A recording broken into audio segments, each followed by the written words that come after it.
Hər kəs salamlayıram.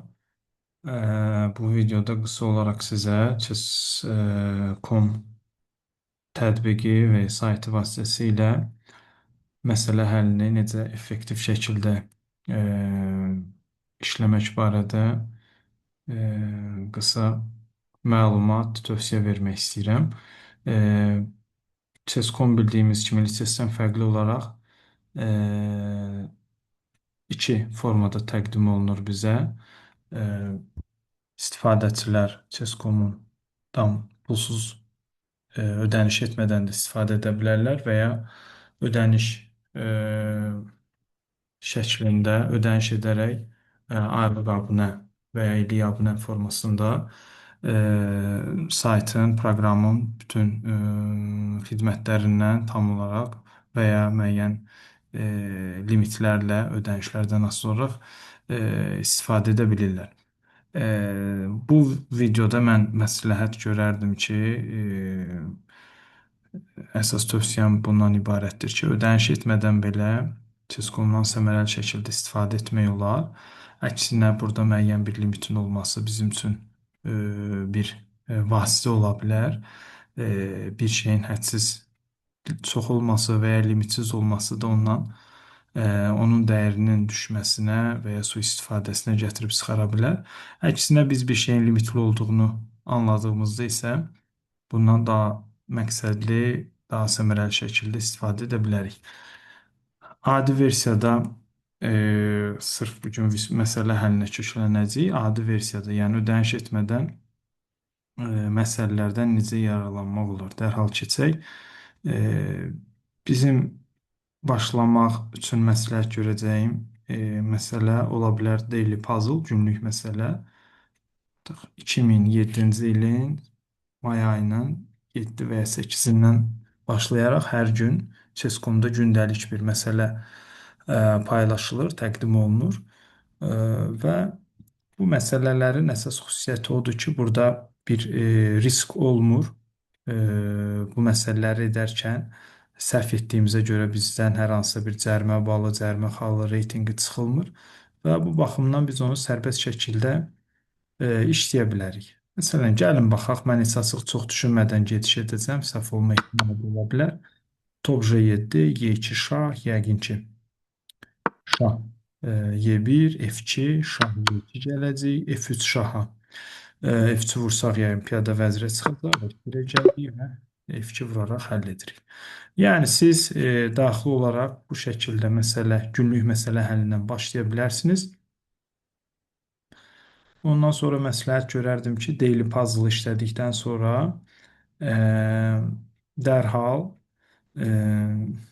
custom puzzle yoxlaya bilərsiniz. Buradan da sizə 3 məsələ etmək imkanı verilir. Custom puzzle nədir? Mən bunu açığı göstərmək istəmirəm, şifahi şəkildə deyəcəm. Ürəyiniz istəyən hər hansısa bir mövzunu seçirsiniz. Burada yaxşı olar ki, all teams, yəni bütün mövzuları çıxarırıq və istədiyiniz bir mövzunu burada təkmilləşdirə bilərsiniz. Davamlı şəkildə. Məsələn, bir ayda albadal ancaq bir mövzunu işləmək, məsələn, çox effektiv ola bilər. Misal üçün deyirəm, backrank sonuncu xətt mattıdır. Bu mövzunu seçərək reytinqi burada təyin edirsiniz. Dəyişməsəniz də olar, elə belə də qala bilər. Reytinqi ayarlaya da bilərsiniz və start verdikdən sonra bu mövzuya aid 3 dənə məsələ veriləcək. Burada da daily puzzle-da olduğu kimi heç bir limit olmayacaq. Daha doğrusu xal və ya reytinq itkisi qorxusu yoxdur və sərbəst şəkildə bunları işləyə biləcəksiniz. Ondan sonra keçə bilərik. Mən məsləhət görərdim. Ümumi məsələlərə 3 məsələ yeni hesablarda Chess.com-da 3 məsələ həll etməyə icazə verilir. Burada artıq məsələ reytinqi müəyyən bir belə deyək, irəliləmə xalları var.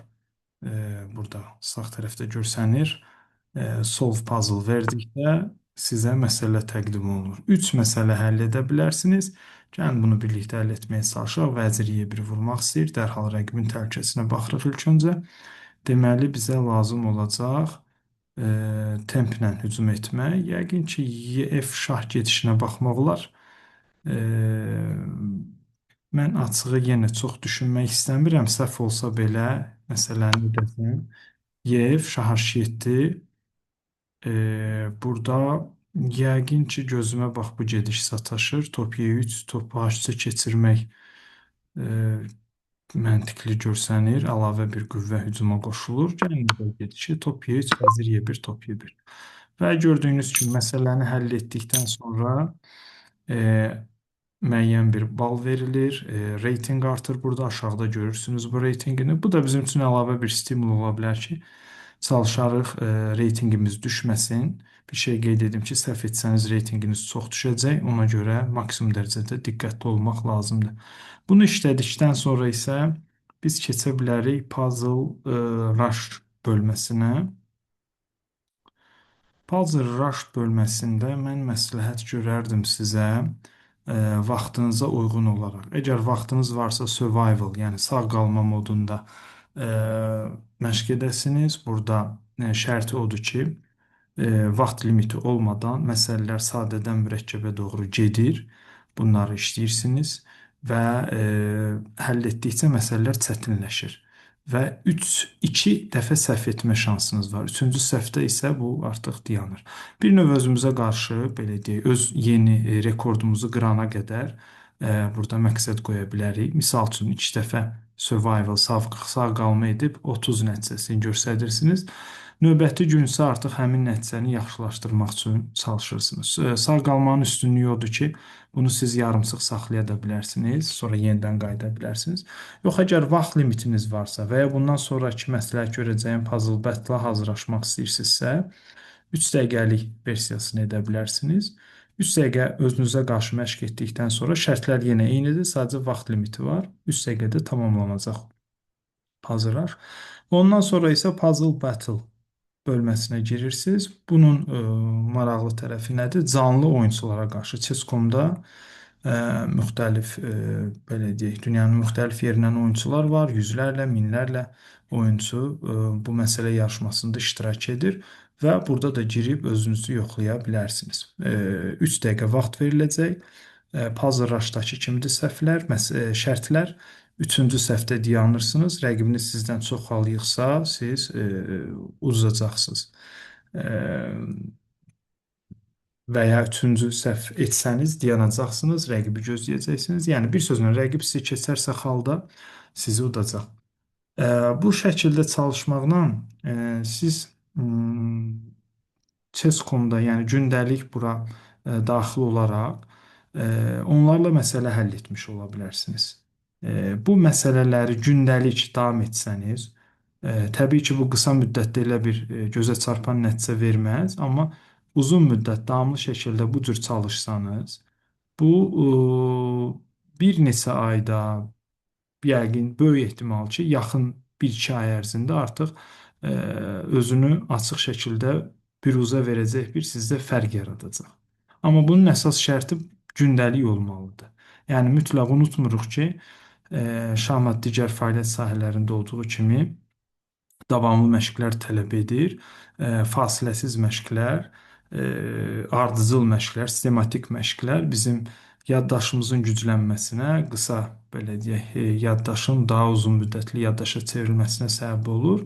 Ona görə bu cür məsələləri, bu cür belə deyək, buradakı görəcəyiniz məsələ şablonlarını hər gün edərək siz özünüz həm taktiki yaddaşınızı, o şablonların belə deyək, uzun müddətdə yadda saxlayırsınız və ümumilikdə hesab gücünüzü əhəmiyyətli dərəcədə artırmış olursunuz. Bu video haqqında sizə danışacaqlarım bu qədər. Sağ olun, gələn videolarda görüşənədək.